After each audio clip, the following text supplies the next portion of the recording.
Hey guys, Jonny Goode for studio.I here. Welcome to my first kind of viewer responses, comments, questions and answers. I do my best to try and answer everything in the comments, any sensible questions in the comments boxes below if someone gets in touch. Just picked a few out which might be of interest to you subscribers. First one was from Tom Healy with regards to the Roland Duo EX interface. He says, can I run Logic Pro through this interface? And also goes on to say, sorry, I'm new to home recording. Tom, no need to apologise. Real Home Studio is for people like you that are either new to home recording, or also for people that are a bit more advanced as well. But everyone's welcome, and hopefully you'll learn something when you're on the channel. I certainly learn things from you guys interacting with me. With regards to the Roland, as far as I know, yes, it will be absolutely fine with Logic Pro. In the old days, I think, or a few years ago, with regards to interfaces, I was always advised, you know, if you're running Cakewalk, to maybe get a Roland product, or if you're maybe using Apple, like use M Audio and stuff like that, and use stuff that would be compatible. But these days, seems to me every interface kind of seems to mix and match and work with most DAWs, so I don't think you're going to have a problem there at all. More is the point of looking at the nuances between the differences of your interfaces and choosing the right one that's right for you. Pesky Winnets writes, with regards to the Eris 4.5 monitor review, re the hum, I think you're underplaying it. The hum in the left speaker is intolerable.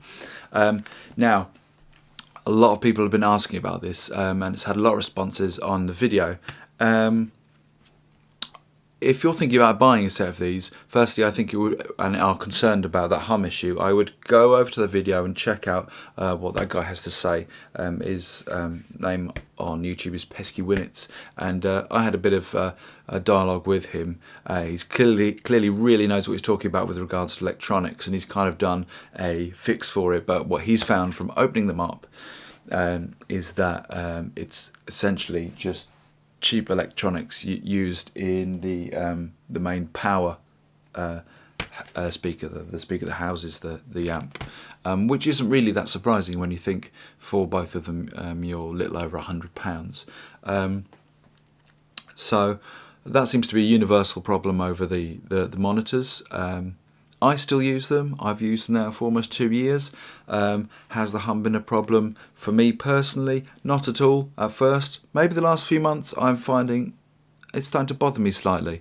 Not when I'm mixing, but when they're switched off in the room, it's almost a little bit fatiguing. It does obviously also bear the question, is it causing an issue when I'm mixing? I don't really think so. Certainly not when you consider all the other factors with mixing in a bedroom and all the other issues you're going to get with a unprofessionally treated room, which you're probably working in. So in summary, my response with the Eris 4.5s is, if you're starting out, if you're getting a home studio, you haven't got very much money, or you're thinking about you want to move on and maybe start making some money out of being a mixer, or you're doing your own music, I think these are brilliant speakers to use. Like I say, I've used them for probably around 80 mixes, 100 mixes, and I've got happy clients. I would recommend you get yourself, you know, a good set of headphones that you know and you get used to, and just some cheapy computer speakers to cross-reference with. So I still continue to champion these as fantastic value monitors. Probably the better now the studio's doing, I'll think about probably upgrading next year. But if you're any doubt, go and check that video out. Orangutan Trail Salesman writes, with regards to the Klanghem's MJUC, dude, I love this compressor. Totally a work of art, worth every penny, and I couldn't agree more. If you're mixing and you enjoy mixing and you get yourself a decent compressor, £20 will buy you the MJUC, and it's probably the best £20 I've ever spent on any plugin, probably anything to do with mixing. The thing is just fantastic. I pretty much use it on just about everything. It's really versatile. You get 3 compressors in one, and it sounds fantastic. You get saturation. You've got so much. You can do parallel processing just within the compressor. It's such a cool thing. It is a bit of a masterpiece of a plugin, and compared to what you might be looking at from other companies, you're looking at maybe 150, 200 pounds. That it's 20 pounds. It's a no-brainer. And whilst you're there, get everything else from the Klanghem website, because it's all fantastic. Finally, Mexican cockfighting rights with regards to the OM2 and Encore 200 dynamic mic video. What? No, mic test, question mark. And I'm going to be doing one over the next couple of weeks. I'm going to be doing a bit of a shootout or comparison with those 2 mics. I think both of them are great, but also with the condensers iron as well, which might kind of be helpful for you. So we're going to do some mic shootouts now that I can talk and sing again a lot better.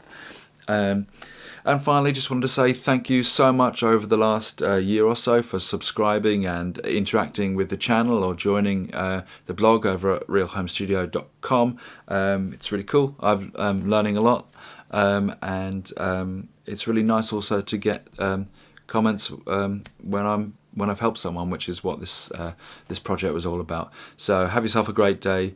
Happy recording, and speak to you soon.